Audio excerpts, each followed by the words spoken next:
Alright, so we're gonna try this again. So, neighbors got landscapers doing stuff out there, so if you pick up that, sorry.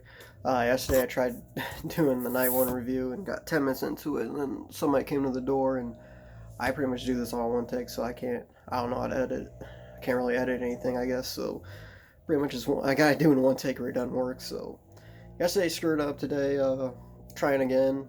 I did listen to night one work yesterday, wrote all my notes, ended up using like a bunch of cardboard and stuff I found instead of just post-it notes. And I mean, I wrote like paragraphs on stuff, so if it seems like I'm reading off of this, it's probably going to be because I pretty much wrote down everything I want to say on this instead of waiting 5 hours and then doing this and trying to remember what I want to say about it. And then I don't have my laptop behind my phone anymore, so I've got Fishnet and iTunes pulled up on my big screen over here. But no, I fucked up. I forgot my notes for night two that I listened to at work today, but same thing. I got paragraphs written on stuff. But so let's get into it. Went into Dick's, only listened to like two shows, Merriweather and the Raleigh one, because they're like the free total whole like webcast. So I listened to those two and I previewed what they were doing this summer. So I kind of went in somewhat having an idea, but not having a total idea how big they were playing, really. Just went in blind, I guess, was what I was trying to do. Um, and with Curveball not happening, I was like, oh, this will be interesting. What are they going to do for Dixon's Curveball not happened? Well, jeez, they pulled it out for the first night. A lot of shit I didn't expect. A lot of songs because it was being Dix. It's like, oh, I'm probably got a great chance to get like this song and that song. And if I was ever going to get this song at any show, it's probably going to be this run. But it's a lot of surprises, a lot of great stuff. Right off the bat, I'll just say it's almost a damn near perfect set list. I mean, basically, it's a perfect set list if Julius is really your weakest song, but I mean it's an encore, so I don't know really much of it counts other than out of set one and two. I would say the Blaze On was probably the one. Blaze On, or if you want to argue Cavern, I would even say Blaze On or Cavern probably your two weakest, most arguable songs, I guess, maybe. I don't know. Depends on the person, but for me, Cavern's Cavern, but everything else is basically a second set or first set big jam staple. So basically, they just play like every fucking song is basically just a first set, second set big jam like staple song. So it's just a powerhouse set list wise of a fucking show.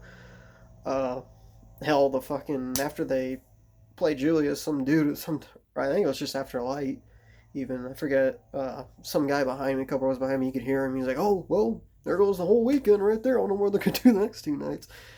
I mean, that's pretty much how everyone felt after this show. But so free opener, we got it as an opener for Dick's night one, which is funny because we got it as an opener as a tour opener. So hey, I'm not complaining. It was definitely the free I got at Dayton.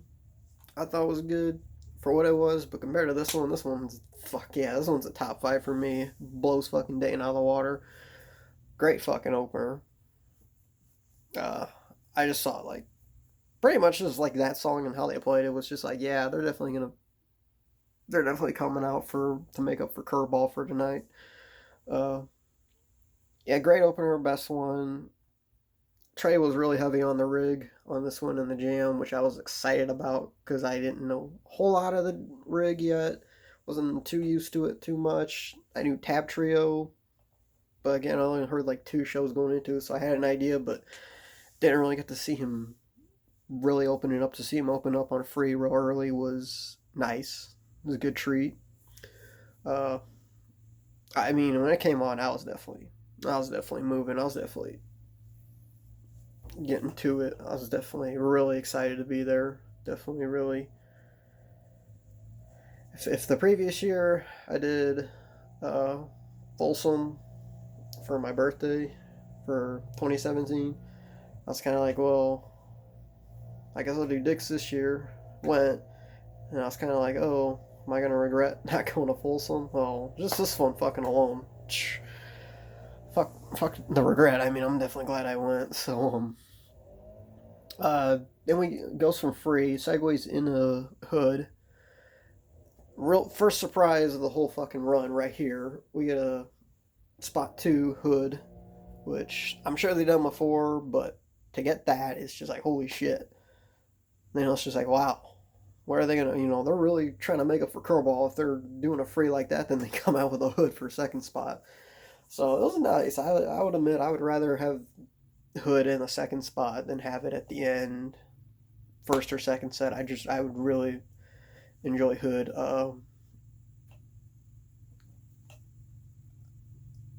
gonna give MVP for Free, but I will give honorable mention for Hood. Pen.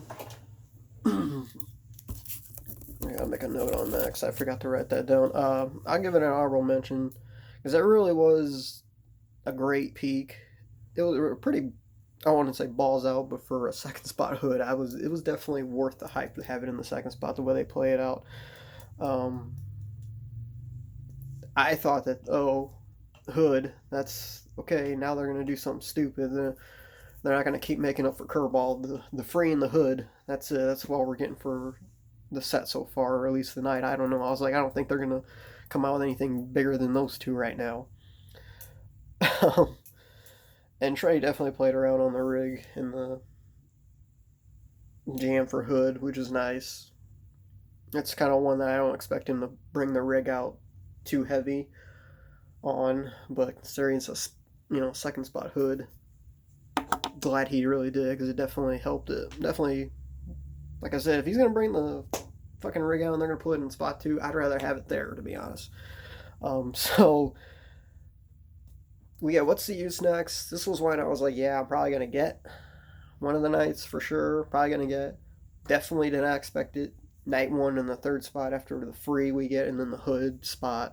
So great placement. I was really glad to get this one. First one I ever heard was when I was listening to 2016 shows back in the day when I was just getting started, and it would have been, I think it was either The Man or the Bill Graham show. They did What's the Use, and that was the first time I heard it, and I was like, holy shit, I can get fucking down with this. This is some Pink Floyd vibes going on for sure. So I wasn't surprised that I got it, but I was just surprised at the placement and how early I got it on in the run. Nothing to really write home about as far as use. I'm still glad I got it, but its use, I feel like they kind of all play the same. They don't really. I guess it's really just placement where it is, but I felt it worked for this show definitely. Blaze On after that. I mean, you know me. I know I've said it before. I'd rather have a Blaze On early and just get it over with than have it later and be a fucking 15-20 minute jam. Like I said, I love the jam. I just hate the fucking song. So rather get it early and over with. That way, it's chance of it being shorter and just done with. As far as all the big jams go, other than the Cavern, and not including Encore, I mean, this was probably, in my opinion, the weakest one. So I think Blaze On's probably the weakest of all the jams. And Jesus, they must have some great fucking picks. But again, this one, of course, jam I like, but nothing I really commented on or to write home about. Then we get Ghost. I was fucking pumped up for this one by the time Ghost came on. Opening chords was just always gets me. Those opening chords always fucking get me. Just wanting to go ape shit right there in the fucking pit. It's a great fucking Ghost. I would say compared to the Dayton 17 Ghost I got, that one still played more balls out, but this one definitely was it was more of a tranquil. As soon as it hit in the jam, a lot more tranquil Ghost.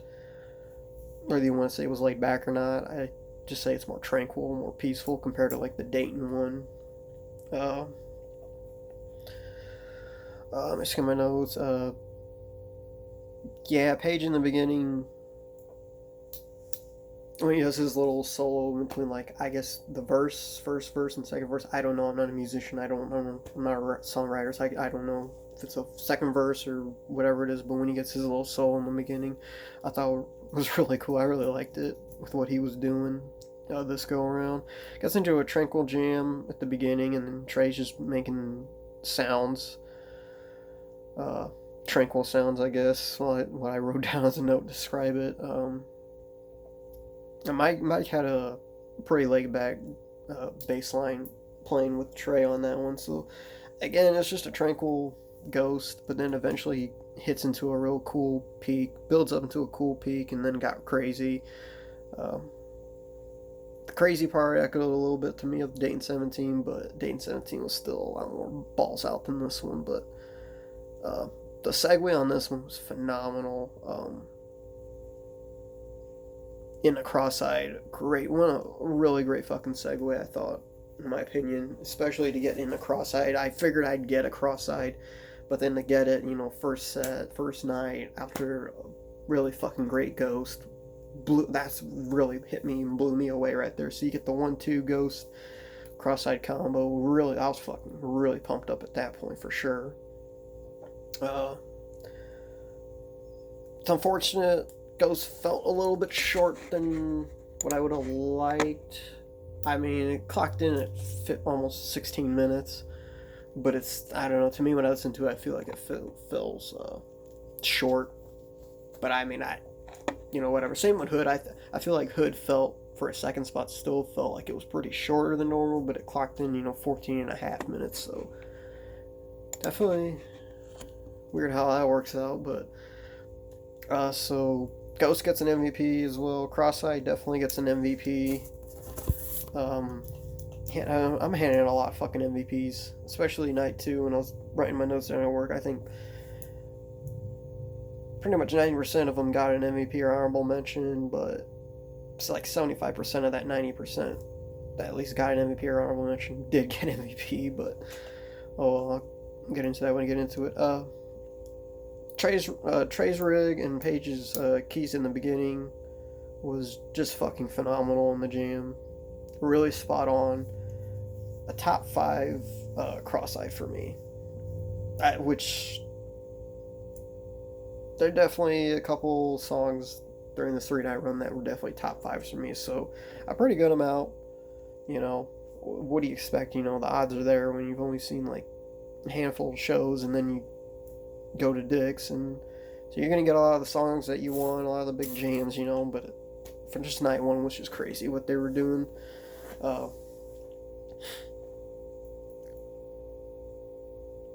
Paige's keys really fit well with the tempo of the song in this one, like usual, but this one kind of stands out for me a little bit more. The jams slowed down a little bit and got a little tranquil at the end, but that's okay, because then you hear those opening chords of Simple, and then I fucking thought I lost it before. Now I really fucking lost it, because now we're getting fucking Simple in a first set with after the 1-2 combo of Ghost and Crosseyed. And it was a little bit of edge of your seat, like you tell like they're about to segue into the next song when they were slowing it down and getting real tranquil. It's like, all right, what are they about to pull out? And you're just like, I had sat on the edge of my seat holding my breath, wondering what was going to happen. Simple clocked in like 8 minutes. It was short. I would have preferred a second set banger, but I mean, with the set list they're doing, not everything can be a banger. Some of them are going to have to be a little bit short. But I mean, I'll still take an 8-minute Simple. It's better than like what they did with Sneak in night 2 before playing Slave in the second set. Instead of just making it a filler, they actually did something a little bit with it. Give it an honorable mention. Skimming my notes.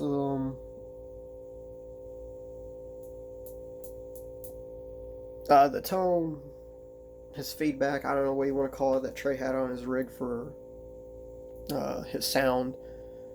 I loved it for this Simple. It made this one stand out for me. It's definitely not top 5. Didn't blow me away. Maybe a top 15 at best. I don't know. But I mean, at that point, you're just stretching to try to figure out where how good of a simple this is, how much of a favorite it is for me, but I definitely was really pumped to get a simple. Then a segue into a cavern, close it out. Cavern's Cavern. I would have preferred a banger, set closure like Gold Gear or a 46 Days in that spot, but I mean, I'd rather have a cavern than something fucking stupid like a mound or, I don't know, fucking, God forbid, a fucking Silent Horse Mooring. But I mean, thank God they only play that at the very end, if I can recall, at the very end of night 3. So I'll take that. But hey, I'll take a fucking cavern to close it out. Yeah, I mean, it's kind of a song that it's chill for me. It's a good song. I'll take it, but I'm not like jumping up and down and definitely begging to get that song. Last time I got it was Wrigley, so a lot of, I'm trying to think. Some of these songs I haven't gotten since Wrigley or Dayton. And Klipsch too. I gotta go through and do that for my personal notes. But so overall, first set, just I think top tier of a first set. What do you expect? Especially to make up for Cavern, but Curveball. It was like, holy shit, what are they gonna do for the second set if this is our first set? Well, we had a no-man opener. Not a surprise opening by any means, but Trey and Paige at the beginning of the jam definitely stood out for me. Paige had a little bit of a cool part, and Trey's rig on this one fit really fucking well. Blended really great in with this song. MVP, top 5 version of No Man's 2. I know there was a No Man's earlier in another review from another show that I'm definitely gonna still have to I have to go through all my notes and fight all my MVPs and honorable mentions, just make a playlist and compare them. But this one I think might be better than that one, actually. I definitely think I don't know what I can say. I just know that the rig really just carried it. The rig really fit well with this one, what he was doing with it. At one point I wrote that it was like Star Wars and lasers shooting out of cannons, I swear to God. Like, this is definitely I think night 2, I think it was the Set Your Soul Free at one point. I put that it was like fucking almost an EDM concert at one point. I think it was Set Your Soul Free. I don't have my notes, I can't do the review until tomorrow, but yeah, this one was probably the big Star Wars fucking laser sounding song of the night. Spaceships shooting at you. I mean, hell, with the fucking light rig that they had for last year. Fucking Jesus. If you're tripping balls, you really are on fucking Mars shooting lasers with some of these songs. And now light rig, I tell you what. Honestly, I was really glad to get a really top 5 No Man's for my first No Man's. Something, I think I got lucky with. Statistically, I mean, say, well, yeah, because it's dicks, but, I mean, hey, I'm not fucking complaining. I was definitely glad to get the one I got. Giving this one MVP, I guess if I had to go back and do strictly first set, the big MVP I would definitely say would probably be either between Ghost and Crosseyed, but I'd probably do Crosseyed, since Ghost has definitely enough MVPs in my book all around, so I definitely would give the first set MVP to Crosseyed, but for set 2 I would definitely give to No Man's right off the bat. Goes into a Carini. Haven't had a Carini since Wrigley. That one is a top 3 Carini for me, but with that one, that was more of a 7-minute second set opener into a great fucking top 3 tweezer. But the thing with that one is it was more of a slow, it was jammed out, but it wasn't like as big of a jam as this one where it went somewhere. It was kind of just more of a laid back stoner, like I'd smoke a bowl and listen to this one like in the background type of Carini. But this one definitely went somewhere, had a full jam to it. I mean, this one 19 minutes, so yeah, it definitely had a lot more meat to it compared to the Wrigley one. So it was nice to get a real proper, well done Carini. Good to hear it. Welcome back. Mike was definitely popping big time on this one at the beginning of the jam, so he was definitely standing out for me in this Carini. Pate was MVP of Carini. His keys were just on par, really good. A lot of good parts I liked about him. What did I say about the ending was like being... Oh, the ending was spaceship wise. I said ending was like being sucked into a spaceship, you know, coming down and whoop, picking you up. I mean, just solid overall. Carini is in general, compared to Carini's usual, very fucking solid. By MVP, of course, giving that one a set MVP. Then when it transitioned into theme, love theme. I definitely love theme. Considering they only played Mercury and Light after this, it was only a 5-song second set. I will definitely say that theme was a good fit. If they're gonna, you know, slow it down for a sec and then have something big, theme's perfect for the set list. So good placement. Haven't heard it since Clips 16, so even then I didn't even know theme at all. So going back and listening to Clips was like, oh my god, thank god, I can't believe I got fucking theme. Fucking really glad to see this one back too. Carini and theme back to back. Welcome back, you know. Definitely better than the Clips one. The Clips one was okay, but compared to, you know, that, compared to this one was definitely a hell of a lot better. I would say they played a little more balls out with this one compared to the Clips one. Other than that, not much else to say about it. Honorable mention, even. No, I didn't even put honorable mention for this one. Unfortunate, but still, hey. I'll always give it to it, fuck it, you know. That's the one bad part about doing these is just a lot of bias, considering it's like, oh, I was there and I can compare it to the last thing I got, and this one was better, so this will make the better show of the two. This hope made it a better show in general, so I mean, that's just my fucking own bias, but whatever. It's my fucking own review. I can do whatever the fuck I want to. Then we get Mercury, and I was so fucking glad to hear those fucking opening notes that hit that Mercury. Mercury's one that I first went to my buddies in Carmona was living at the time, but I usually go see Phish shows with. We did the it was the 2016 MGM run for Halloween. I think we webcasted all the 4 nights, maybe it was all 3. I think it was all 4. Whatever. 1029, the big one. One of my favorite 16 shows of all time. It was the first Mercury I ever heard, and ever since then I was like, fuck yeah. I'm definitely a Mercury fan, big time. So whenever I get a Mercury, whenever it comes on a fucking show I'm listening to, I'm always like, yes. I fucking love Mercury, so I was really pumped up to get this one. Not an MVP worthy one, but definitely an honorable mention worthy. One I've chased since 16, from hearing it since 16, so it was really great. Trey, Page, and Mike all had good parts that I locked onto at one point throughout the song. Trey, of course, playing around with the rig on Mercury like always. It's definitely one that's like he pretty much has to. It's part of the fucking song. If he ever plays a Mercury and doesn't turn on his rig at one point, it can't count as a Mercury. I don't know what Fishnet's gonna do on the set list, but I would not count that on any set list as a Mercury if he doesn't turn on that rig. 15 minute, so a little bit longer than average. I feel like Mercury's usually a 12-13 minute song usually. Then we get into a light.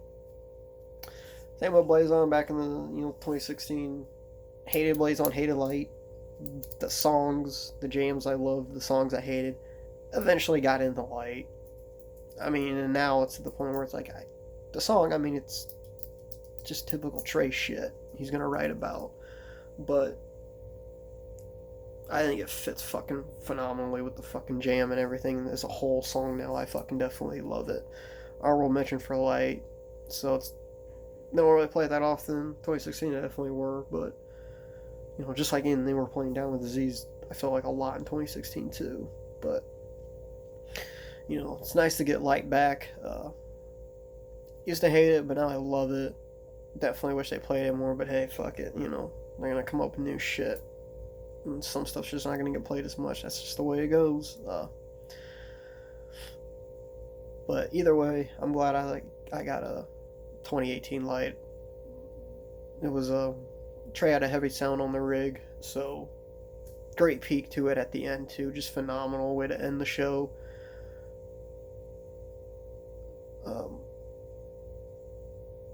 I lost my train of thought. I'm gonna keep going. Overall, just as a set list, I was just damn fucking near perfect. I think it's the most perfect set list I'm ever gonna get. I think it's the most just fucking. I mean, like I said, it's basically on Cavern, and if you want to count Julius in the encore overall, 2 songs out of how many 18, 20 songs were basically all first set, second set staple, like big jam songs for the most part. I don't think you're ever gonna see something like that again. So, considering if they wanted to make up for Curveball, this was the fucking night to do it. They fucking definitely did it. I always think Wrigley Night 2 was just, I think, blows my mind that I was there, but I think getting this, it was probably even better than fucking Wrigley, to be honest. But I mean, oh well. I'm going to be debating that for myself for years until I fucking die, and even in the grave I'll still be debating about it for myself. Encore, Martian Monster. No MVP or honorable mention. It was like, wow, they're doing Martian and Encore. They still got some firepower left if they're coming out with this one for the Encore. Trey's rig on it was good on this one too. Mike had a good bass line at one point. I locked on to. Wasn't expecting it to get an encore. At the time, I was like, oh man, I kind of want to hope they were doing this for an opener or one of the nights or saving it. And then it's like, fuck it. Go on. You're going to make up for Curveball and you're going to go this bad of a banger of a night. Let's do Martian. So glad I got Martian. Glad I got to have Martian Monster on my list crossed off. Went into Julius. Only because of Tab Trio. I like Julius. I mean, this one, for Julius, I give it an honorable mention at least just because I went pretty hard in it. I felt like, I don't know, maybe more than usual for other Juliuses. I mean, Dick's Night 1, always go hard. And it's better than getting Horse Silence or something ruining the fucking night on some other shit. So overall, I think my highest tier ratings are 4 or 5. Whatever the highest one is, I think it's 4. 4s are like perfect. This is like a fucking 10. This is like, you're never gonna get anything as good as this ever again. Me personally, at least. So, that's my night 1 review. Definitely my longest one, almost 30 minutes, but I mean, I was there. One of my best fucking shows to date. Definitely, even in general, I would say, of any Dick's Runner for what it was. Curveball makeup, you know. Unfortunately, I can't do night 2 because I forgot my notes, but we'll definitely do it tomorrow.